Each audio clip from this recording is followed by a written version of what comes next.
Hello and welcome to Richard's Garage. Today I'm going to show you how to master Cisco switches. We'll be going through all the essentials you need to know to help troubleshoot and configure a Cisco switch to your needs. Let's begin. First of all, to manage a Cisco switch, you're going to need yourself a client. In this case, I'm going to use Putty because I think that's the best one for our needs here. We can use it for SSH, and we can also use it if we've got a serial connection into a switch. We're going to use SSH for this session, so I'm just going to jump over to a session that we've already got right here. One of the most basic commands you're going to want to run on a switch is show run. This helps if you type the command right. Show run is short for show running config. That is going to show us all of the configuration that we've got on our switch here. So you can press enter to go through this line by line, or you can press spacebar to go through block by block. I won't go into all the details now, as we'll cover those items later. So that is the running config of our switch. A really important command that's important to not miss off as well is once you've made a change to the switch, it is to write mem, also short for write memory. What that does is that is going to save the running configuration to your startup config. So the startup configuration is the configuration that the switch will load when it starts up. So now we know how to look at our configuration and we know how to save our configuration. Let's have a look at some typical sort of things we might want to look at if we were investigating a switch or if we were troubleshooting a problem that's going on. So I know what this switch is because I'm sitting here looking at it. You guys don't, but let's imagine you wanted to find out. So a good command there is show version. So what show version is going to do, it's going to tell you what type of switch you've got going on and what version of software it's running. So I can tell you here, I've got a 3750. It's actually a 3750X. I know it's running version 15.2 of the software. We can see exactly the file it is loaded. For that, we can see how long the switch has been powered on for. Quite good if you're troubleshooting an issue with a user. Oh, I can't get on the network. Maybe the switch was down. You can see when that switch last came up. You can also see a breakdown of, there we go, there's the specific model. So it's 3750X 24P, so 24 ports, and it's a PoE switch. So we've got 28 gigabit Ethernet interfaces, and this one happens to have the 10 gig card in it, so we've got two 10 gig interfaces, bit of a breakdown, serial numbers, etc. And there we go. So that is show version, really helpful. Let's have a look, see what else we can do. Sometimes you might not necessarily know what port a device is connected to, but you might know the MAC address of said device. So one of the great things on here is show MAC address table. There we go. So these are the ones that are built into the device, so we won't worry about those. But down here we can see that quite a lot of MAC addresses are being learnt off gigabit interface 1010. As it happens, I know that that's our uplink port to our neighbouring switch. We can also see that a MAC address is being learnt on gigabit 104. What else have we got? We've got something on 1, that one there, and we've got something on 3. So what's also really helpful about this is you could take this MAC address and you could take it onto what I quite like, the Mac vendor lookup website. So if we go Mac vendor lookup, just a simple Google search, nothing special. Paste that in there, I can tell you that that's a Reolink device. Let's pick another one and have a quick look. So what's in, I won't pick 3 because I think that's a Reolink as well. I'm going to pick 1. So 1 gigabyte technology. I know that that's the MAC address of my PC is plugged in there, and I've got a gigabyte motherboard. So really useful there. So we've had a look at those ones. Let's have see what else we've got. So someone is telling you that they can't get onto the network. a question you might ask them, is your device actually connected to the network? So if I do a show int status, that will tell me what's going on with my interfaces. So I can see here that 101 is showing as connected. It's an access port on VLAN 20. It's negotiated auto, full duplex, and it's at a gigabit speed, which has also been negotiated automatically. If we take, for example, 3 and 4, we can see that one is on VLAN 20, one is on VLAN 60. Both have negotiated automatically full duplex, and both of those are 100 meg. I can see here that our uplink to our neighbouring switch, as it happens, that's the description you can see there under the name column. Status connected, VLAN is a trunk, and we're at a gigabit and full duplex, and all the others are not connected. So if someone comes along and goes, my PC isn't connected to the internet, or my printer or whatever, and you know that it's plugged into gigabit 1.16, say, maybe there's a problem with the cable. Is the device powered on? You know, really good method of troubleshooting this. Another one, if the person who's been configuring the switch before you has been so kind and followed some best practice, they may or may not have shown a description on those interfaces. So as this is only a development switch and not in production, there's only a couple of things plugged in here, I've given a description of that port, my PC. 2, I've got a laptop, the uplink, and a few CCTV cameras. Excellent. So let's move on. Show VLAN brief, for example. So we can see what VLANs exist on that switch, and we can see what ports are assigned to them. So VLAN 1, which is the default VLAN, we can see is assigned to all these ports. However, we can see that VLAN 20, which is named the devlan, my test network, is on port 101 and 103. It's worth noting here as well, I've only got a single switch. So this single switch, 101, so 1 at the start there means switch 1, and 0 means what module on the device, and then what port. So if we had, say, a stack of 3 switches here, we compacted into a logical switch of, we would have, say for example, the number 2 or the number 3 there, and that just denotes which switch you're connected to. So now we've had a look at our VLANs, we can have a look at our ARP table. Now this switch isn't going to show us much in our ARP table. So ARP is where the IP is mapped over to a MAC address. So a layer 3 switch that's doing, performing your gateways for your network, that may show you quite a lot. This is going to show us some MAC addresses it knows about that are in the management network. So show IP ARP, there we go. It knows the MAC addresses and IP addresses for all of these devices in the 192.168.10 network, because that's the network its management address is on. So for example, that there I know is the gateway for this network.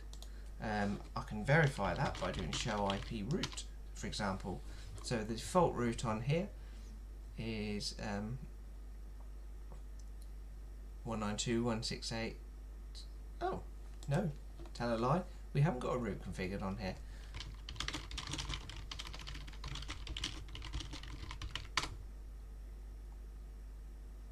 We have got a default gateway configured. That's one way of doing it. Perhaps not. You can do it many different ways, but either way, that's the default gateway. That's this device here, and if I was to look that up in the Mac vendor website, I know that is going to be a VMware MAC address, because the gateway is on a virtual firewall. There we go. So piecing all these little bits and pieces together really helps you build a picture of your network, and you can troubleshoot and see what's going on there. So we've had a look at the ARP table. Another really good one is So I know I'm plugged into a switch in this room. I can see it, I've got my hands on it, and I do know the rest of the network because it's my network, but I might not know the rest of the network. So Cisco switches and other switches out there can run discovery protocols. It might not be best practice to run them in some environments due to security, but if they are enabled, they can be really good at helping you map out a network. So we know that on this switch, that's our uplink. We know that because someone was kind enough to label it as such. But what we can also find out is we can look at the CDP, Cisco Discovery Protocol, neighbours. So I know here that there is a device called Loft Switch connected on this local port here, 1010, and the remote port is 010, and that's the model that we've got going on there. So if I do show CDP entry and take all of that and paste that in there, that's going to give me more information about that device. So it's telling us here that it's a Cisco WS2960CX8PCL. That's the local interface that we're connected into. We can see the management IP there. We can see what VLAN. We can even see the version. We can see so much. So yeah, we can see the local interface, we can see the remote interface, and if you were to do that going through a network, you would learn your neighbours and you can build a picture of how that network hangs together. So that's really helpful as well. If you're not running CDP, or you've got other kinds of switches, you can also show lldp neighbours. lldp isn't enabled on this switch, but we can do that by going lldp run, and we'll see what we can find. Okay, we're not learning. Oh, we have learned something. We've learned about our loft switch. I was wondering if we were going to learn about the camera, but apparently not. So let's go turn that off. I don't want to run lldp. Got a Cisco network going on here. So what else can we do? So another fault finding problem. I know I've got a PoE camera or two plugged in here, so we can have a look at if that's coming. Show power inline. Okay, I can see here that ports 3 and port 4 are pulling 15.4 watts of power, and they are a class 3 device with and we've got a maximum we can pop out here on this particular switch of 30 watts per port. So that's really helpful. We can also have a look, see what the health of the switch is. So if we do show envol, short for show environmental, we can see that the temperature is 26 degrees. The temperature status as far as the switch concerned is green, and if we would hit one of these thresholds, that would obviously flag a problem there. This particular switch has the ability to have 2 power supplies connected to it. At the moment only one is installed, and that is connected. Tells us it's good, and that's its capabilities there. So yeah, that's really good. What else can we do? So maybe a bit late in the party here, but we can do a show IP int brief. What's the management IP of this switch? What IPs are on VLANs? So here we go. So that particular VLAN there is so we can actually delve into that. Let's do this. So if we go show run int VLAN 20, we can see there VLAN 20. That's the config on there. We can also do a show run int GI101, for example.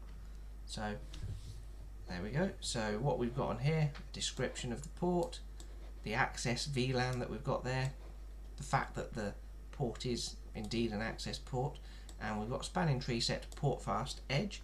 So on this particular switch, what that means, and on many switches, it's just that's the syntax on this one. That means that we're not going to wait for spanning tree. We know that another switch is not going to be plugged in there. We're just going to let it forward. Of course, you don't want to run that on a port that someone could plug a switch into, because then you could be in a whole world of trouble. Let's have a look at this one here. So this is a more full configuration here. Some of it's not going to be necessary in all circumstances. Certain bits are key, and what we'll do is we'll take those key bits and we're going to copy them over to another interface. So I'll show you how to do that. So interface 5, for example, hasn't got any configuration. So what we're going to do is we're going to go into the configuration of port 5 and we're going to take the key elements. So let's give it a description and we'll call it test port. So that's that there. I think I want to make it an access port on VLAN. Let's go for VLAN 20 this time. So switch port mode access, and I'm going to switch port access VLAN 20. So all I'm doing there is I'm starting the command and I'm pressing tab. That will only work if you've gone far enough to make the command it's unique. So let's have a look what else we want to put on here. We're gonna do spanning tree BPDU guard enable. So what that command does, that command, if it detects a BPDU packet coming in on that port, it will shut it down. So BPDU, Bridge Protocol Data Unit, is a type of packet that's used by spanning tree to work out the topology of the network. If that port sees another port is plugged in there, we're going to shut it down, because we don't want another switch plugged in there. It's our network design. We're keeping it all secure. So because it's going to be an end device, an edge device, an access port, let's turn on spanning tree Portfast. So we get a nice little warning there. You can't use it on a trunk port because that would be very bad. I'm not going to type these ones in here, but I'm going to copy and paste them. So what these are doing is they're going to basically monitor the port, and if you've got a broadcast storm on there, a multicast storm, a unicast storm, it's going to protect you basically. So it's not going to cause an issue on the rest of the network. The other bits and pieces we've got on there, I'm not going to put those in because those are for a separate project to do with authentication, so I'm going to leave those there. So if we have a look at interface 105, we can see a fairly good configuration there.